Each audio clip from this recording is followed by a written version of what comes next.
Imagine spending like 7 years of your life trapped in a space so entirely small that you literally cannot even stand up. Oh, wow. Yeah. Right, like a space where you endure suffocating summer heat, freezing winters, and just total isolation, all while knowing the people hunting you are walking right beneath your feet. Right beneath you. It's terrifying. It really is. So today we're bringing you into a deep dive on a single, incredibly rich source, which is the Wikipedia biography of Harriet Jacobs. And the mission here is to really pull back the layers of just a profoundly staggering life story. We're looking at a woman who escaped slavery, hid in a tiny box for nearly a decade, and, well, went on to write an American classic. Yeah, and we are not just, doing a dry timeline of historical events today. The goal here is to really understand the mechanics of resistance.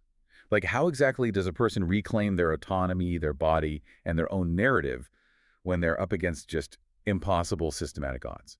Okay, let's unpack this, because honestly, the reality of Harriet Jacobs' life kind of defies belief. I Yeah. mean, this is a woman who outsmarted a vengeful enslaver, manipulated an entire system from the shadows, and penned a deeply factual autobiography that historians actually wrote off as a work of fiction for, what, over a century? Over a century, yeah. It was Yeah. wild. But to really grasp how she pulled this off, we have to understand the environment she was born into. Right, right. So the place is Edenton, North Carolina, and the year is either 1813 or 1815. And we immediately run into the sheer absurdity and, frankly, the cruelty of the laws governing slavery at that time. Because Harriet's grandmother, a woman named Molly, had actually been freed. Mm-hmm. So under normal logic, you'd think, okay, that status would offer some protection to her family, right? Mm-hmm. But American slavery operated under this legal doctrine known as partus sequitur ventrum. Which basically means the status of the child follows the status of the mother at the exact time of birth. Exactly. So because Harriet's mother was enslaved at the time Harriet was born enslaved. Yeah. It did not matter that her grandmother was free. It didn't matter what skills her father possessed. I mean, the law was designed to just infinitely reproduce an enslaved workforce, basically trapping her from her very first breath. And right away, her early life presents these really strange contradictions. Like, for instance, she was taught to read and write by her first owner. Which was incredibly rare. Super rare, especially considering North Carolina explicitly outlawed teaching enslaved people to read or write in 1830, I think. Right. So she has this powerful tool, literacy. But then, when her owner dies, the true insanity of this legal system just rears its head. Harriet is shockingly willed to a 3-year-old girl named Mary Matilda. It's just, I mean, a literal toddler inherits a human being. Yeah, it's so twisted. It's like being forced to play a really high-stakes game of chess, but your opponent not only owns the board, they are a toddler, and the toddler's father is the one legally moving all the pieces. That's a really good way to put it. Hmm. And if we connect this to the bigger picture, that legal transfer to this child left Harriet incredibly vulnerable because the toddler's father, Dr. James Norcom, became Harriet's de facto master. Right. And this was much more than a title. It was an immediate, terrifying physical threat. Norcom began relentlessly sexually harassing Harriet, and the legal web she was caught in meant she had absolutely zero protection under the law. Not at all. No. She couldn't go to the police. She couldn't appeal to a judge. And he's trying to force her into submission by, forbidding her from marrying a free black man she actually loves. So Harriet makes a move that is so complex and maybe hard for modern writers to fully grapple with at first glance, but it really shows her brilliant, desperate, strategic mind. Yes, absolutely. She realizes Norcom won't stop, so she makes a calculated countermove. She starts a relationship with a man named Samuel Sawyer, and he's a white elite lawyer who would later become a member of the House of Representatives. Right, and we have to view this through the lens of survival. Sawyer had immense social power in that town. So by starting a relationship with him, which eventually resulted in 2 children, Joseph and Louisa Harriet was essentially trying to build a shield. Wow. Yeah, she was using Sawyer's elite status to create a physical and social barrier between herself and Norcom. It's a choice made from a place of just intense psychological entrapment. But Norcom is furious, right? And he doesn't just give up. He decides to threaten the one thing Harriet loves more than anything, which is her children. Mm-hmm. He threatens to send them to a plantation, to subject them to the brutal, back-breaking labor of field slaves, and eventually just sell them away from her entirely, which, pushes Harriet to an unimaginable breaking point. It really does. Because by 1835, she realizes she has to completely vanish to protect her kids. The psychological entrapment wasn't working anymore, so she chooses literal physical She entrapment. goes into hiding. Exactly. A white neighbor hides her briefly. She spends time hiding out in a literal swamp. And she ends up making her way to a crawl space under the roof of her grandmother's house. Yeah, and the source material gives the dimensions of this crawl space, and it's hard to even process. We are talking about a space that was 9 feet long, 7 feet wide, and only 3 feet high at its highest point. 3 feet. Let that sink in. 3 feet high, you cannot stand, you can barely kneel. And she stayed in there for 7 years. I mean, wait, 7 years? How does a human body even survive that? Honestly, it barely does. The physical toll was catastrophic and caused her lifelong health problems. I mean, think about the physics of that space. It's right under the roof. The extreme heat of the North Carolina summers would have just baked her alive. Oh my gosh. And then the winters brought freezing cold. Add in the insects, the mice, the complete lack of ventilation. It's essentially a sensory deprivation chamber, like a self-imposed solitary confinement. She is voluntarily sacrificing her own body, literally letting her muscles atrophy to ensure the future freedom of her kids. I mean, to stay sane, she bored a tiny 1-inch hole in the wall just to let in a sliver of light. She used that tiny beam to read the Bible, to sew clothes, and, most heartbreakingly, to watch her unsuspecting children play outside in the yard. It's devastating. For 7 years, she watched her kids grow up through a 1-inch hole, completely unable to speak to them or comfort them if they fell down. And imagine the sheer terror of getting sick. Like if she caught a cold and coughed, the people searching for her could hear it. She had to remain perfectly silent while the world carried on beneath her. Meanwhile, Norcom is just furious. In an act of pure revenge for her disappearance, he decides to sell Harriet's children and her brother John to a slave trader. Oh, wow. Yeah, and his explicit demand to the trader is that they be sold in a different state to permanently shatter the family. But this is where Harriet's earlier strategy kind of pays off, right? The trader was secretly allied with Samuel Sawyer, the father of Harriet's children. So Sawyer steps in and buys them, effectively thwarting Norcom's revenge plot. He buys them, yeah. But here is the devastating failure in Sawyer's character. He allows the children to live with Harriet's grandmother, Molly, but he fails to manumit them. Meaning, he legally signs the papers to free them? Well, no, he promises to, but he never actually signs them. Are you serious? Yeah, he just leaves their legal status entirely in limbo. They are technically his property, living with their great-grandmother. Which means Harriet still can't leave the box. She is trapped in that 3-foot-high space until she knows her children are legally, permanently safe from being sold again. Exactly. And that is the absolute tragedy of it. But psychologically, we really have to recognize the Garrett as her ultimate act of resistance. How so? Well, she was technically confined, yes, but she had entirely removed herself from Norcom's control. He was searching everywhere, spending a fortune, going crazy, trying to track her down in other states, and she was right there. She reclaimed her autonomy by completely denying him access to her physical being. That's incredible. But, even when she finally escapes that 3-foot-high box, getting out is only half the battle. Because in 1842, she finally gets a chance to escape by boat to Philadelphia, and then she makes her way to New York. But as she starts this new life in the North, she quickly realizes the quote-unquote free states are just a different kind of trap. Right, it's the illusion of safety. Harriet secures a job as a nanny for the Willis family in New York. And the father, Nathaniel Parker Willis, is a very famous author at the time. But Harriet is constantly looking over her shoulder. Because she has to. Yeah, at one point, she actually discovers Norcom is on his way to New York to force her back into slavery. Because under the law, even though she is standing in a free state, she is still legally classified as his property. Exactly. So she has to flee to Boston, where her brother John is living, to find safety among abolitionist circles. Eventually, she travels to England as a nanny for the Willis family. And in England, something profound shifts in her. For 10 months, she lives entirely free of the racism that had embittered her entire life in the U.S. The source notes this experience fundamentally renewed her Christian faith, which honestly had been deeply damaged by American ministers who literally bought and sold human beings while preaching about morality. I mean, that taste of true, unburdened equality in England must have made the reality of returning to America feel even more suffocating. Definitely. Especially because the legal landscape in the U.S. was about to shift dramatically. What's fascinating here is how the Fugitive Slave Law of 1850 just changed everything. This wasn't just a minor rule change, It was a federal law requiring that runaway slaves be returned to their owners no matter where they were found. Wow. And more than that, it compelled everyday citizens of free states to cooperate with slave catchers. Local law enforcement in New York or Boston was legally mandated to help hunt her down. The North went from being this fragile sanctuary to an active hunting ground. Which leads to this incredibly tense, complicated moment. In 1852, her employer's second wife, Cornelia Willis, finds out Harriet's legal owner, who is now Norcom's daughter, is in a New York hotel actively looking for her. Oh, man. Right. So Cornelia Willis steps in and buys Harriet's freedom for $300. So what does this all mean? Harriet is finally officially free. But her reaction in her autobiography isn't just a celebration. Not at all. It's a profound, agonizing cognitive dissonance. Exactly. She expresses deep gratitude and love for Cornelia Willis, who undoubtedly saved her life.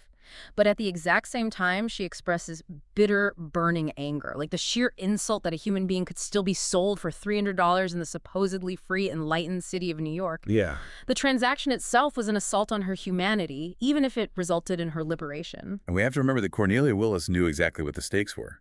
Before executing that purchase, she had sent Harriet, and the baby Harriet was nannying to Massachusetts for safety. And Cornelia actually had to remind Harriet that if the slave catchers caught her on the run, they wouldn't take the white baby. Oh my gosh. Yeah, Cornelia used her own child as a sort of homing beacon, knowing the authorities would have to leave the baby behind, which would alert Cornelia to exactly where Harriet had been taken so she could stage a rescue. That is the terrifying level of systemic danger they were navigating. That is just intense. So Harriet finally secures her physical freedom, but she realizes that isn't enough. She needs to free her voice. Which brings us to the agonizing, incredibly brave process of writing her autobiography. She settles in Rochester, New York, and befriends these radical feminists and abolitionists, Amy and Isaac Post, and they start urging her to write her story down. But there is a massive psychological barrier standing in her way. Harriet had to overcome intense trauma, but beyond that, there was the suffocating weight of Victorian moral shame. Right. Remember her survival strategy with Samuel Sawyer? Yeah. Consenting to a sexual relationship outside of marriage, even under extreme duress, was viewed with intense moral judgment in the 1850s. Oh, of course. Abolitionist circles were highly religious. She was terrified that if she confessed her out-of-wedlock children, her story would be rejected by the very people whose help she needed to abolish slavery. She was so overwhelmed that she actually tried to outsource the writing first.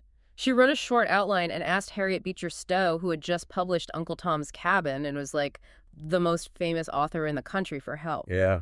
But Stowe was incredibly patronizing. Stowe didn't want to help Harriet write a memoir. She wanted to incorporate Harriet's life into her own writing. And even worse, Stowe wanted to take Harriet's daughter to England as a traveling prop to garner sympathy. It was an incredible betrayal. Abolitionists often viewed enslaved people as causes rather than peers, Right. Stowe completely stripped Harriet of her agency, essentially treating her lived, agonizing experience as raw material for a white author's narrative. Which made Harriet realize, if this story is going to be told right, I have to write it myself. And here's where it gets really interesting. Harriet's very first published piece wasn't the book. It was an anonymous, fiery letter to the New York Tribune in 1853. Oh, I love this part. Right. She had read a piece by former First Lady Julia Tyler claiming that household slaves were well-clothed and happy. Harriet stayed up all night and wrote a brilliant, blistering clapback, signing it a fugitive slave. It's exactly like a modern-day whistleblower stepping up to a microphone to publicly humiliate a corrupt institution with undeniable facts. Yeah, that letter was a turning point. It proved to her that she had a voice that could command public attention. But there was still the looming issue of the shame regarding her sexual history. If we look closely at the timeline, something pivotal happens later in 1853. Harriet's grandmother, Molly, passes away. Yeah, and Jean Fagan Yellen, the historian who uncovered much of this, points out a really poignant deduction. Harriet could only write freely about her troubled sexual history after the death of her proud, judgmental grandmother. The psychological barrier, like the terrifying fear of breaking her grandmother's heart or facing her disappointment, had to fall before the book could truly be born. That is just heartbreaking. and so profoundly human. So she writes it. She spends years writing it in secret at night while working as a nanny during the day. It eventually gets edited by Lydia Maria Child, an established abolitionist writer who actually respects Harriet's voice and refuses to change her narrative. And finally, in 1861, Incidents in the Life of a Slave Girl is published under the pseudonym Linda Brent.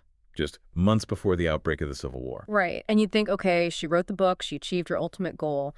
But we have to look at her action, her erasure, and her legacy, because Harriet Jacobs didn't just write a book and retire to a quiet life.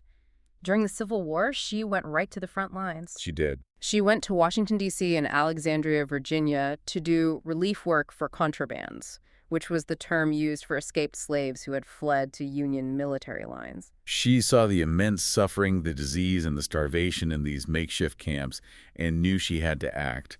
She distributed clothes. She fought bitterly with racist military authorities who were mistreating the refugees. And she used her fame as an author to raise money in the North.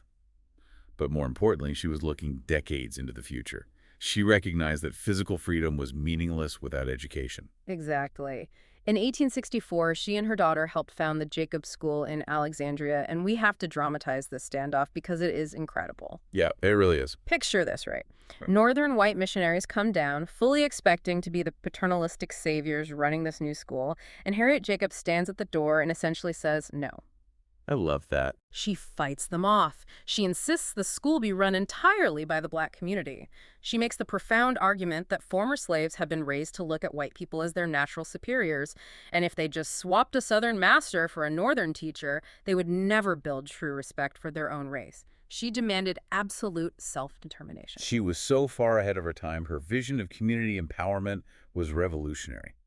But this brings us to the great tragedy of her legacy.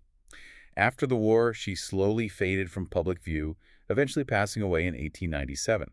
And then, for over a century, the academic establishment, including prominent, respected historians like John Blassingame, assumed Incidents in the Life of a Slave Girl was just a fictional novel. Wait, what? Yeah, they assumed it was entirely written by her white editor, Lydia Maria Child. I have to push back on this with sheer disbelief. Oh. How does a deeply personal, meticulously detailed, lived memoir get written off as a novel for over 100 years? It's maddening.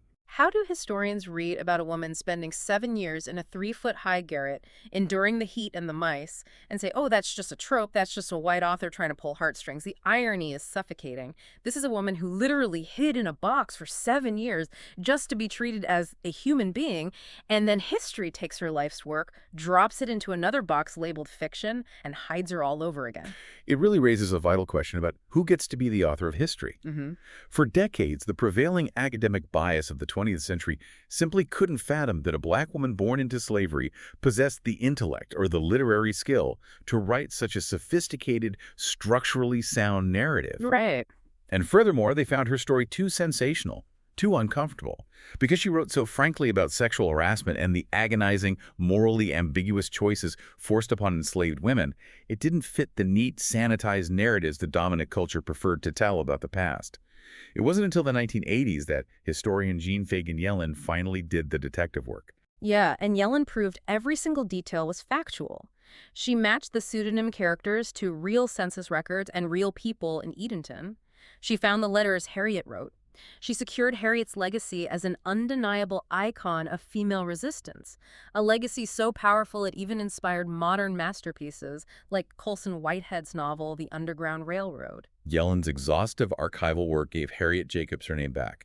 She restored the intellectual agency that history had systematically tried to strip away from her. And as we wrap up this deep dive into her biography, think about that specific kind of resilience. We all face moments where we feel overwhelmed, where we feel like the rules of our career, our society, or our life are fundamentally rigged against us. Definitely. Next time you feel that profound lack of control, think about Harriet Jacobs. Think of the woman who spent 7 years in a 3-foot-high space because she couldn't flip the board over. Instead, she used the only tools she had left: superhuman patience, fierce observation, and eventually the undeniable power of her words. She completely outplayed a system that was meticulously designed to destroy her. And that resilience leaves us with a final thought to mull over. History, as we've seen clearly today, is full of voices that have been mislabeled, categorized as fiction, or simply ignored entirely because the truth they told was far too uncomfortable for the dominant culture to accept. Right. As you consume media, as you read history, or even as you listen to the news today, ask yourself whose deeply factual story is currently being written off as an exaggeration simply because we aren't ready to hear the truth.